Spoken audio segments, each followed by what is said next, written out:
Good morning. I'm Professor Bayard, and I'd like to welcome you to Engineering 17, Introduction to Circuit Analysis.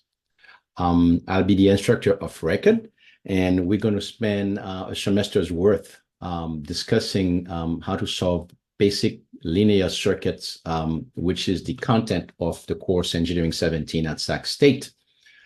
Again, welcome. If you're new to Sac State, I'd like to extend a special welcome to you as a new student at Sac State. If you're a returning student, I hope you had a wonderful break and you're ready to get back to your learning. And I'm looking forward to getting to know you, whether it's in person or electronically. Okay. So this is an introductory lecture. The way this course works, I will load about 2 lectures a week. This will form the introductory part, and then the next lecture will really start lecturing regularly course content. But I want to take some time today to get you familiar with the course, the expectations. I want to make sure you know what it takes to be successful, to be comfortable with communicating with me, which is really important. So I'm going to spend the front end talking about some basic logistics, and then the course content, grading policy, and then we'll kind of conclude with how to be successful in the class.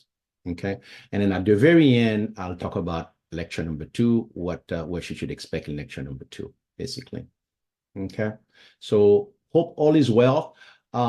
If you're taking this course, whether you're taking this course online or in person or in a hybrid format, the Canvas course associated with this particular course is super important. This is where all of the content will reside, whether they are lectures, whether it's recorded or not, any kind of practice, quizzes, homework, exams. So the Canvas course is really important. So let me give you a preview of what that is. If you haven't visited the Canvas course, this is the Canvas course for this semester. Okay, the homepage is the syllabus. So it kind of tells you essentially what the basic, the course is, the requirements, the catalog data, goals, student learning outcomes, and typical things you'll find in the syllabus. The first thing I'd like to mention that the course has 2 prerequisites. Physics 11C, which is electricity and magnetism. Physics 11C, and differential equation, which is Math 45 at Sac State. One of them can be taken concurrently, but in my own experience, students that are taking Math 45 concurrently do better than those taking Physics 11C concurrently with Engineering 17. And the reason essentially, by the time we use differential equation in Engineering 17, it will be about 7 weeks worth, okay? So it will be just in time, and we're only using the first 3 weeks of differential equation. So that's actually quite timely. First month of differential equation, that's quite timely for Engineering 17. Okay, so just know that that particular aspect works better if you're taking Math 45 concurrently than Physics 11C. The course, I'm hoping you get a textbook, and the textbook Electric Circuits by Nielsen and Riddle. Any version, any edition from the 9th edition up is a good edition as far as I'm concerned. I totally understand the cost of textbook is outrageous. I'm myself shocked at them, but the textbook is an incredible resource, particularly the end of chapters, problems and exercises. They're going to give you a wealth of information on how to, that you can practice with. So I encourage you to find a way to get access to a textbook. If you don't, I'm providing you in the syllabus a link to an online textbook. It's a pretty decent textbook. It's not necessarily a textbook I would pick for the course, but it is pretty good and pretty decent. So I'm hoping that those of you who cannot afford the textbook will take advantage of the online text.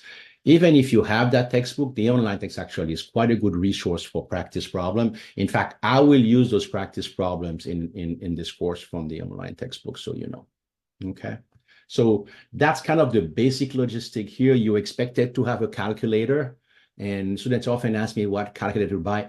I don't know, but it needs to be one that can handle complex calculation and complex matrices. Okay, so make sure you find something. And if you're new to engineering, relatively new to engineering, you're going to need that in other courses. So this is not an expense that you're going to be doing just for this course. This is pretty standard fare for any engineering work, to have to have such a calculator that can do that complex matrix operations.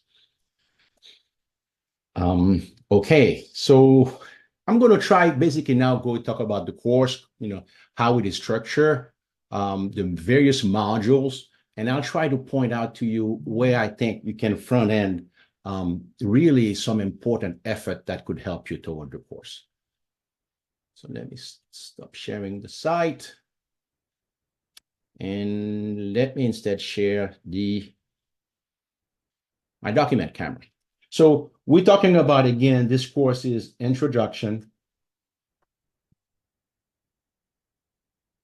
to Circuit Analysis.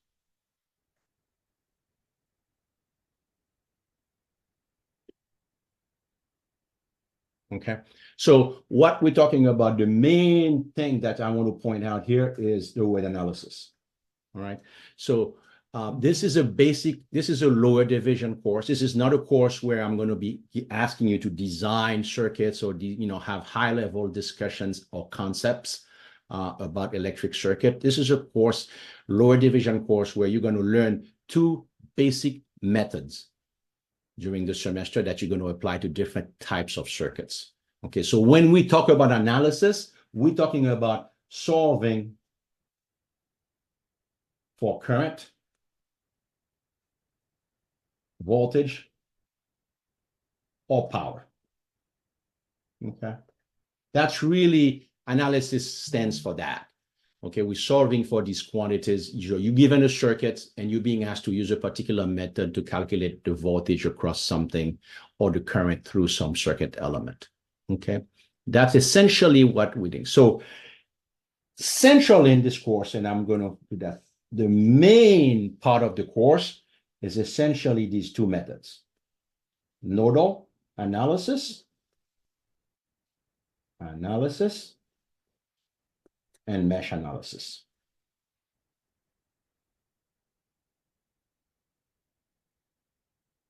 These are basically the foundation of the course. Okay, so we're going to be using these two methods, in essence, the entire course, the entire semester. So we start very basic. We start by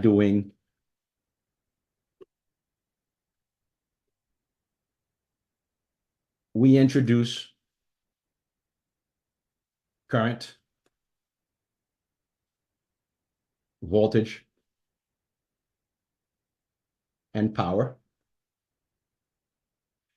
We're also going to talk about conventions. So one of the convention, again, how do we decide what directions of current, polarities, and so forth? Okay, we talk about conventions. And then we're going to cover some basic analysis method, namely voltage and current division.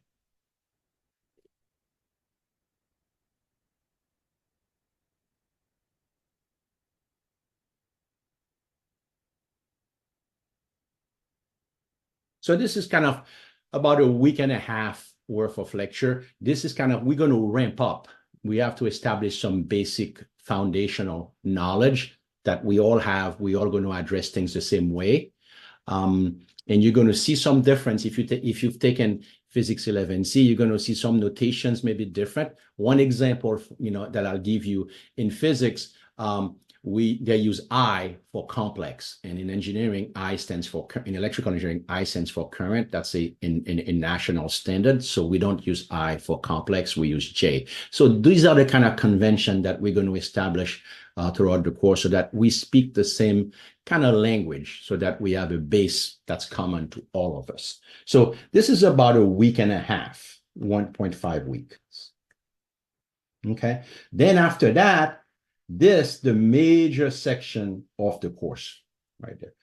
Okay. We're talking about nodal and mesh, DC circuits. Okay.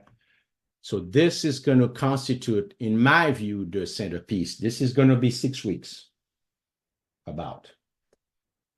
Okay. And after that, you're going to have, during the 6 weeks, we're going to have 3 quizzes and 1 exam. Okay. So nodal and mesh. Again, if you remember what I said, this is the centerpiece of the course. So what we do over the first 6 weeks of the course, we spend time learning this method for basic circuits that are only resistors and sources. In fact, many times in many universities in the United States, this course is called linear circuit analysis. And linear means no electronics. Okay, only resistors, sources, inductors, and capacitors later. But for the first part, we're going to have resistors and batteries, things that are constant. DC stands for direct current, that all sources are constant, nothing is varying. So this is the simplest case. And the case that I'm going to make to you is that you are learning nodal and mesh in that 6 weeks. Because if you actually get to a measure of comfort where you're comfortable with both methods, it's going to help you in the remainder of the course, because we're going to apply these methods to circuits that have a little bit increasing complexity in essentially throughout as the semester progress. So this is a key part, in my view, really important part of the course. We're also going to cover Thevenin and Norton's circuits and Norton models. So that will cap as part of that 6 weeks worth. Okay, so this will be, at the end of the 6 weeks, we would have completed the DC portion of the course. Okay, we're going to spend a little bit after that, a little bit of time with what's called operational amplifier, short for op-amps. That's the only electronic circuits we're going to see. And largely we include that in the course because this is a device that's so common in any kind of engineering applications, because it's a way to do a cheap way to do amplification of signals. So because that's find itself in just about so many engineering applications, we thought we would give you a 1 week introduction to operational amplifiers, so that when you get into the professional exam or you in an interview, you arm at least to answer some basic question about op-amp circuits. So we're going to spend that. And we're talking about just the ideal case here. Nothing too sophisticated. So this is about 1 week. Okay. So the next part after this, it's another major section. Okay, we're going to introduce inductors and capacitors.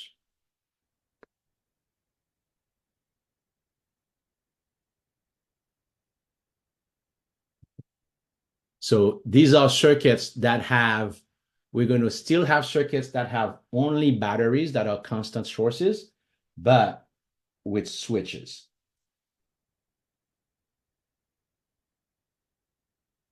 Okay. So you're going to essentially learn what an inductor and capacitor can do in a circuit. They're a little bit more sophisticated than just a basic resistor. But fundamentally what that does, this brings in differential equation in circuits.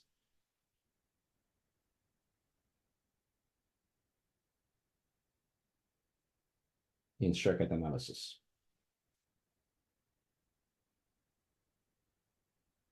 So that's probably, and that's about 3 weeks worth. And I'll be direct in telling you that's probably the most challenging section of the course because of the differential equations. And we're talking about first order and second order differential equation, the basic form that is constant coefficients. But nevertheless, students struggle with adding that content in circuit analysis. Okay, so that's going to be roughly about 3 weeks. The course ends by another large section, which is what we call AC circuits. Again, we're talking about nodal and mesh. Okay, so what are AC circuits? AC circuits are basically the kind of electrical power that comes, the electrical signal that comes from your electrical outlets. okay, 60 hertz or any other frequency. But so we learn essentially how to calculate, how to analyze circuits that have sinusoidal signals, sinusoidal inputs, just like that comes up from your electrical outlet, because it is a large class of engineering of electric circuit applications. So we're going to spend roughly about 3 weeks there too. Okay. So we're going to revisit essentially Thevenin, Norton model, and then we're going to look at power. Okay. So this essentially, in a nutshell, what you see on that page is a good schematic of what the course is, but you will see again, you will see this essentially applying to all of that. So this when I say the centerpiece here, we're seeing essentially this really is, if you learn nodal and mesh, and we're going to really learn it right here,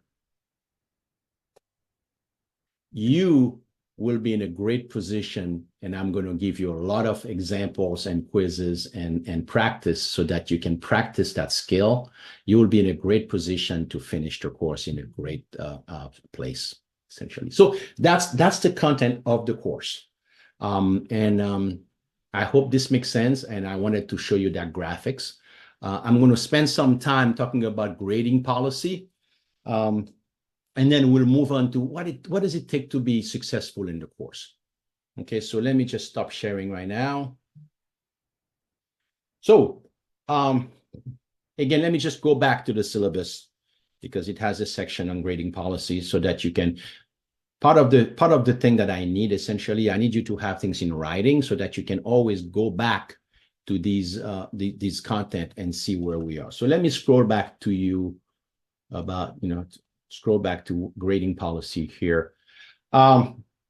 So if you look at this here, so I'll be assigning homework once a week.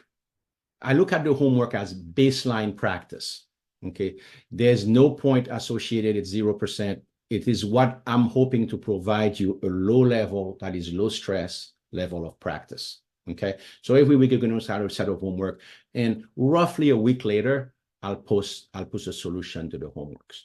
Okay, so that's what we have. So, but low level here.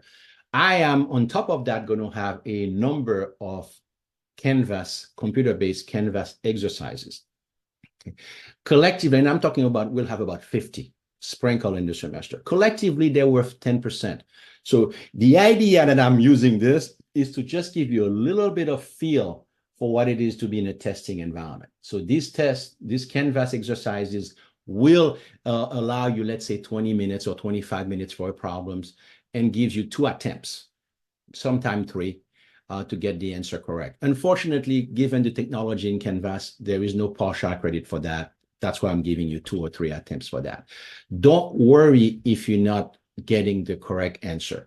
The way I want students to consume these online exercises is essentially you do a couple after you've done some work assignment. Don't try to go into the online exercises before you practice, because they are designed to essentially be a next level assessment for you. Okay, so you need some practice on the homework before you get there.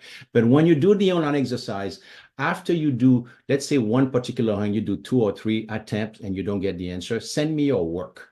And I'm going to ask you to email me your work on Canvas.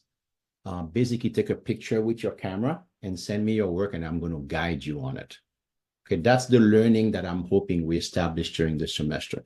So it will take some doing. If you haven't done that with another instructor, it will take some doing for you to see where we are in terms of, how do you work with me on the course. So these are the computer-based exercise. The next level of assessment are the quizzes. You will have 7 quizzes in the whole semester, roughly about 1 every 2 weeks, roughly. And collectively, they are worth 20% of your grade, okay? The way we do the quizzes, we do them on Canvas as well. The way we do the quizzes, I will basically give you a circuit. I might ask you to enter a value for a solution. And then the next question will be for you to upload your work. Okay, so you're going to need to upload a picture of your work, right? So, and if you have more than one page of work or more than like if you have 2 or 3 pages, you're going to need to find an app so that you can combine them into one file. Okay, now I'll send you an announcement to that effect. So in essence, you get partial credit. That's the point. The quizzes, you have full partial credit because I have your work. So the quizzes are a significant increase in terms of grading. They are 20%, so they're not insignificant. And the idea for the quiz is to bring another level to get you ready for exams. And of course, the next level are the midterm and final exam. And those, again, you will use the same process. There will be partial credit because you're uploading your work for each question. Okay. So this is kind of how, and the midterm exam are worth 20% and the final is worth 30%.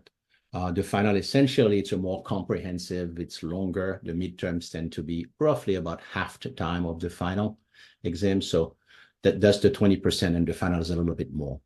Okay. So again, work with me. I'm going to guide you. You're going to have lots of communication, and I'm hoping you tell me what you need and how I can help you.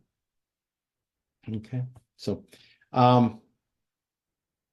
that's the grading policy here. So let me go back again and talk about how do you be successful in this class, particularly if you're in the online format or even if you're in the regular class or a hybrid format.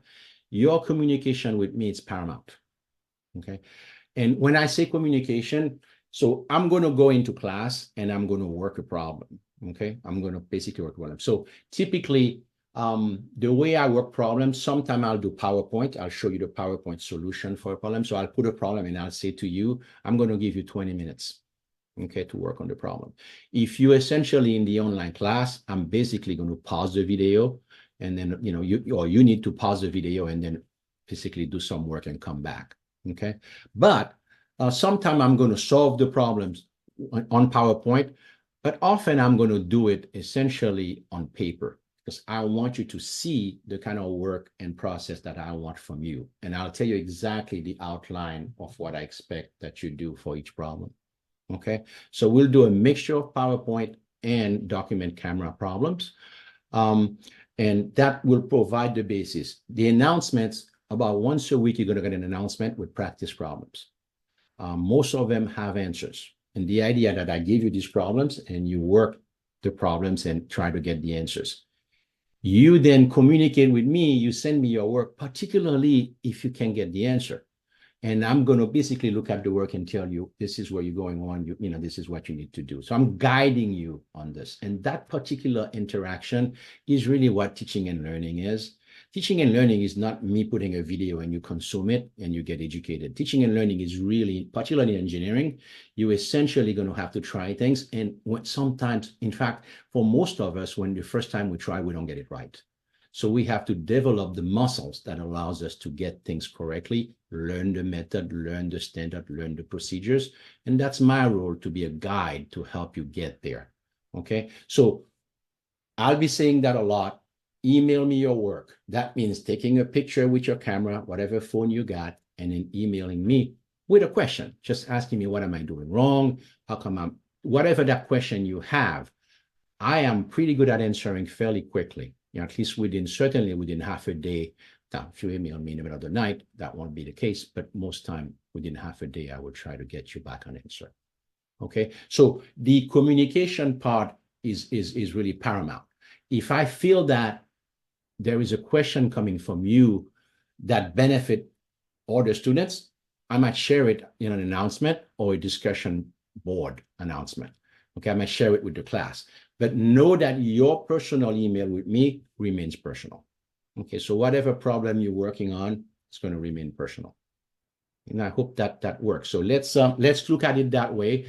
I'll have an announcement in a day or so about how to be successful, putting all those things in an announcement so that you get that in writing.